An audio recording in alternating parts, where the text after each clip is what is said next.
Kanpur mayor पद के seat पर आखिर किसका पलड़ा होगा भारी, सपा, भाजपा या फिर बसपा। इस वीडियो में हम जानेंगे किस प्रकार इन तमाम चुनावी आंकड़े रहे और अभी जो चुनाव होने जा रहे हैं इस चुनाव के मद्देनज़र रखते हुए किसके पलड़े में ये मेयर पद की सीट जाने वाली है। बता दें कि 2017 के अंदर में भारतीय जनता पार्टी के माध्यम से सीट को लड़ा गया था। परमिला पांडे जिन्होंने अपनी दावेदारी पेश की, जिन्होंने तकरीबन जो वोट लिया है वो वोट प्रतिशत मैं आपको बताऊंगा और कितने वोटों से उन्होंने इस चुनाव को जीता।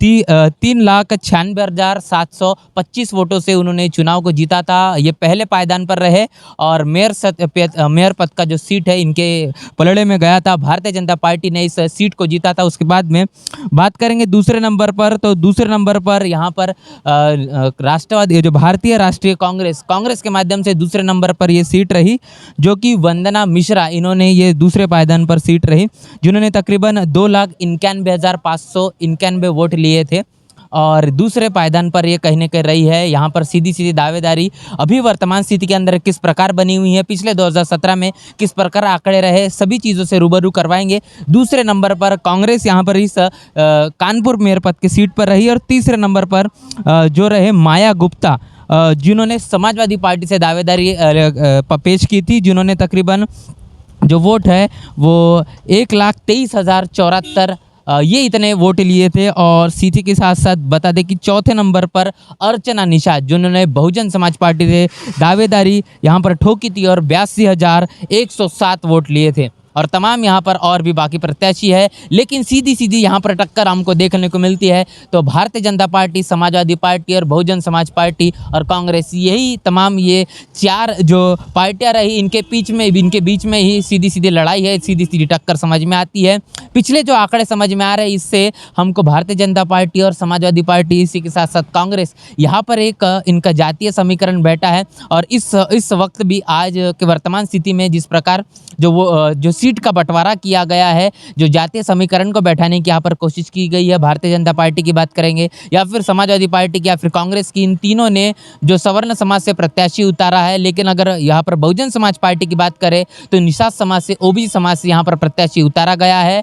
और बहुजन समाज पार्टी से लगातार इनका यह मानना है कि जिस जातीय समीकरण को लेकर पूरे उत्तर प्रदेश के अंदर में जो सीटों का बंटवारा किया गया है, 17 में से 11 प्रत्याशी जो कि मुस्लिम समाज से है और ख़ास तौर पर मुस्लिम समाज का भी एक बहुत बड़ा जो जमावड़ा वो कहीं न कहीं निषाद समाज के और ओबीसी समाज के अगर जुड़ जाता है तो कहीं न कहीं ये भी अंदाज़ा लगाया जा सकता है कि ये जो सीट है ये बहुजन समाज पार्टी के पलड़े में जा सकता है।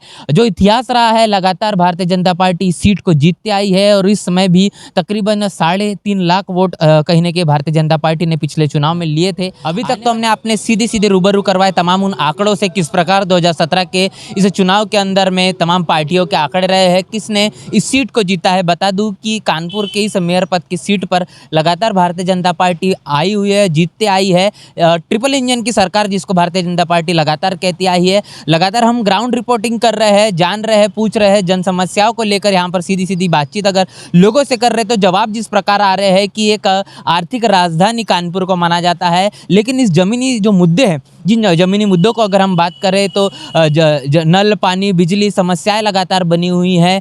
यहाँ पर बेरोजगारी की बहुत बड़ी समस्या है, स्थायी रूप से सफाई की काफ़ी सारी समस्या है। तो इन तमाम चीज़ों को लेकर अगर हम सीधी सीधी बातचीत करने जाते हैं तो इन लोगों का जो यहाँ पर कानपुर के वासियों का कहना है कि समस्या अभी भी बरकरार है। जिन चीज़ों को लेकर उन्होंने भारतीय जनता पार्टी पर बड़ा विश्वास दिखाया था, लेकिन उन समस्याओं को लेकर निवारण अभी तक के नहीं हुआ है। स्मार्ट सिटी कानपुर को कहा जाता है, लेकिन ऐसी तस्वीर कहीं की कानपुर की नज़र नहीं आती है। ऐसे में बड़ा प्रश्न बना हुआ है कि ये ट्रिपल इंजन की जो सरकार कानपुर के अंदर में चल रही है, किस प्रकार इन तमाम समस्याओं से बहुजन समाज निजात पाएगा। सबसे बड़ी समस्या शिक्षा की है। नगर निकाय के माध्यम से जो स्कूलें आती है, इनकी स्कूलों की जो व्यवस्था है, जो स्थिति है, वो भी जर्जर हो चुकी है। ऐसे में अपनी तमाम चीज़ों को लेकर जो बड़े बड़े वादे भारतीय जनता पार्टी ने चुनाव में आने से पहले किए थे और आज वर्तमान स्थिति के अंदर में भारतीय जनता पार्टी जो नगर निकाय के अंदर बनी बनी हुई हैं और अभी वर्तमान स्थिति के अंदर में भी उन तमाम चीज़ों को लेकर फिर से चुनावी मैदान में आ चुकी है।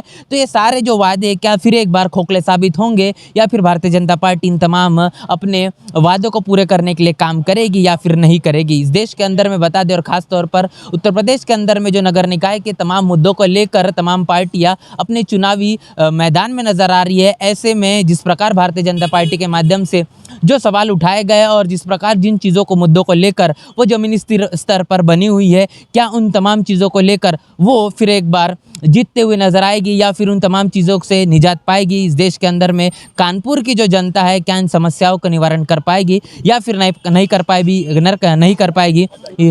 ये भी एक गंभीर सवाल बना हुआ है।